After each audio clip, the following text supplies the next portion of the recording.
Jeg vil prøve at vise jer, hvad der sker, eller hvad der kan ske, når man prøver at tilpasse en torisk blød kontaktlinse til et øje, der skal korrigeres for astigmatisme. Jeg har et øje her, som har en astigmatisme. Lad os sige, styrken på det her øje her i toppunktsafstand 0 er målt ud til at være minus 3. Lad os sige minus 1,25, akseretning 180 grader. Det er det, der er målt ud, så det er den styrke, vi skal bruge i en kontaktlinse, for at vedkommende her kommer til at se godt. Heldigvis så ligger jeg inde med nogle bløde kontaktlinser, som er toriske, og som netop kan det her, som har den rigtige styrke. Så jeg kan sådan tegne kontaktlinsen herover. Den ser nogenlunde sådan her ud, og den har sådan et mærke, den type kontaktlinse jeg har. Der sidder sådan en streg, som skal sidde hernede klokken 6, og når den sidder sådan på øjet, så vil det hele virke rigtig godt. Kontaktlinsen her, den har nogle mål. Lad os sige, den har en radius på 8,5 og en diameter på 14,2 mm. Og jeg vælger en kontaktlinse, som måler minus 3,0, minus 1,25, akseretning 180 grader. Fordi det er jo det, jeg har målt herovre. Okay, designet af den her linse har jeg ingen som helst styr på. Jeg ved, at det er månedslinser, og jeg ved, at fabrikanten siger, at den har den her bagkrumning her, og den har den her diameter, og jeg har bestilt den hjem i den her styrke. Så når kontaktlinsen kommer hjem, så lad os sige, at den ser ud som den her. Det er min kontaktlinse. Og den giver jeg patienten på, blop, og når den kommer ind og sidder her, så kommer det jo til at virke, som det skal. Nu kommer hun til at se skarpt og tydeligt, men desværre så viser det sig, at det her standarddesign af kontaktlinsen er ikke den samme overflade, som hendes øje er skabt af. Altså krumningerne passer ikke nøjagtigt sammen. Linsen den folder sig lidt, eller den slår sig lidt, når den kommer på, uden at det er noget problem sådan tilpasningsmæssigt, men det gør, at linsen den drejer. Så når hun har haft den på lidt, og hun sidder og blinker med øjnene, så sidder den her streg, den sidder ikke hernede klokken 6, ligesom den burde. Den er drejet herover og er drejet et stykke herover til den ene side. Det er ikke så godt, fordi nu prøver jeg lige at bytte den ud med en kontaktlinse, hvor jeg har tegnet styrkerne på. Det betyder jo, det her det er styrkekorset på styrken på kontaktlinsen.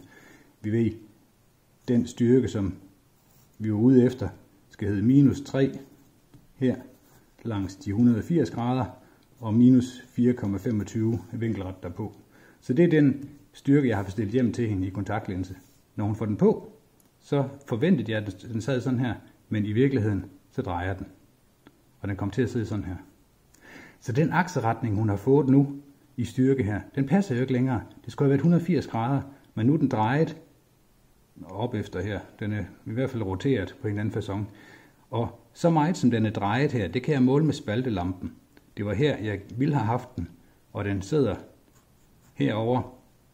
Den her rotation, det kan jeg måle med spalten i spaltelampen. Jeg kan sætte spalten på, og så kan jeg dreje spalten så meget, så den igen følger herover. Og det finder jeg ud af, at den er drejet 30 grader. Det har jeg målt med spaltelampen 30 grader, at den roteret her i den her retning, imod uret. Og når den er roteret 30 grader imod uret, så kan man også sige, at den er roteret minus 30 grader. Hvis den var roteret med uret, så vil det plus 30 grader, men det er det ikke i det her tilfælde. Så sådan her ser den ud. Det er noget skidt, og det kan jeg ikke rigtig gøre noget ved. Hun vil gerne have de her toriske linser, og jeg vil så gerne give hende dem, men styrken bliver jo ikke rigtig, fordi det er jo ligesom at dreje glasset i et par briller. Det bliver aldrig godt.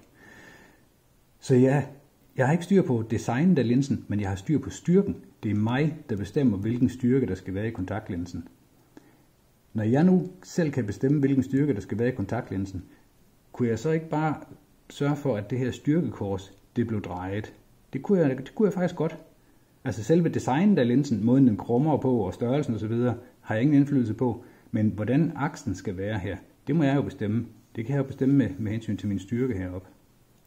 Så hvis vi nu siger, at det her det var mit udgangspunkt, 180 grader akseretning, men den er røget op her 30 grader og op efter her minus 30 grader. Hvis vi nu tager 180 og trækker 30 grader fra, 180 minus 30, det giver 150 grader. Så kan jeg prøve at bestille den kontaktlinsen. Så hvis jeg nu siger, det er den her linse, jeg får hjem her, men nu vil jeg prøve at bestille den hjem, så aksen den ligger i, skal jeg se, om jeg kan tegne det her. Det bliver ikke så skønt, men I forstår. Så nu hedder styrken minus 3,0 langs 150 grader og minus 4,25 vinkelret derpå. Den her prøver jeg at bestille hjem i stedet for. Så når den kommer hjem, så ser den sådan her ud. Flytter jeg min oprindelige linse. Den ser sådan her ud. Mærket sidder hernede for neden, fordi det er sådan linsen den er designet. Styrken, den har jeg drejet nu. I stedet for at den sad, som jeg jo oprindeligt ligesom troede den skulle være, så har jeg drejet den her. Jeg har drejet den minus 30 grader. Altså ikke 180, men 180 minus 30, fordi den drejer imod uret. Så når jeg nu sætter den linse på hende, så på grund af designet af linsen, så vil den altid dreje, og så sidder den sådan her. Og vupti, så er styrken den rigtige jo. Nu sidder de minus 3 her, og de minus 4,25 i den her retning. Og så kommer hun til at se rigtig godt. Så når jeg laver en torisk tilpasning, en tilpasning af toriske kontaktlinser, bløde kontaktlinser, så håber jeg, at den ikke drejer, så jeg bestiller det hjem, jeg gerne vil have. Men når den kommer på, så må jeg gå ud fra, at den kan altså godt, man kan godt risikere, at den roterer i den ene eller i den anden retning. Hvis den bare altid sidder stabilt, hvis den roterer de her 30 grader, og hun blinker med øjnene, og jeg kan skubbe til linsen, og den bliver ved med at sidde i 30 grader, så sidder den stabilt. Så kan jeg stole på, at tilpasningen her, den vil altid være den samme. Så hver gang hun får en ny linse på, så vil det her lille mærke altid sidde herovre i den her side. Til gengæld, når mærket altid sidder over i den her side, så kan jeg også stole på, at styrken altid vil sidde rigtigt. Så akseretningen vil altid være den rigtige. Så derfor, i stedet for at bestille den styrke hjem, som jeg troede, hun skulle have, så bestiller jeg minus 3, minus 1,25, akseretning 150 grader.